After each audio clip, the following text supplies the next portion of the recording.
అందరికీ నమస్తే.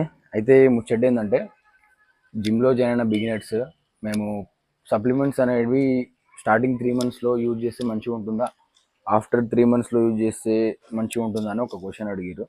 అయితే నేను చెప్పేది ఏంటంటే మీరు ప్రోటీన్ ఇంటేక్ అనేది ఫుడ్‌తో కంప్లీట్ చేస్తేనే చాలా బెటర్. ఎందుకంటే ప్రోటీన్ ఇంటేక్ మనము ఫుడ్‌తో కంప్లీట్ చేయడం వల్ల మన మజిల్ గ్రోత్ అనేది ఫాస్ట్‌గా ఉంటుంది. సప్లిమెంట్స్ అనేవి దేనికి అవసరం అంటే మన ప్రోటీన్ ఇంటేక్ని కంప్లీట్ చేయడానికి అవసరం.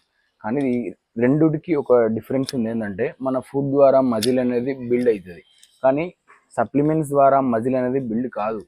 అది ఎందుకు హెల్ప్ అవుతుందంటే నీకు స్లీప్ ఇంప్రూవ్ అవ్వడానికి, మళ్ళీ మజిల్స్ రికవర్ అవ్వడానికి, వాటర్ ఇంటేక్ కంప్లీట్ చేయడానికి నీకు సప్లిమెంట్స్ అవసరం అవుతాయి. కానీ నీకు వీలైనంత వరకు మజిల్ మాస్ పెరగాలి అంటే నువ్వు వీలైనంత వరకు డైట్ ఫుడ్ మీదనే ఎక్కువ డిపెండ్ అయి ఉండాలి. సో జిమ్లో జాయిన్ అయిన బిగినర్స్ ఒక 3-4 మంత్స్ వరకు సప్లిమెంట్స్ని అవాయిడ్ చేయండి. నేను చెప్పేది ఇదే. సో మరిన్ని ఇంట్రెస్టింగ్ వీడియోస్ కోసం ఫాలో కొట్టడం మాత్రం మర్చిపోకు.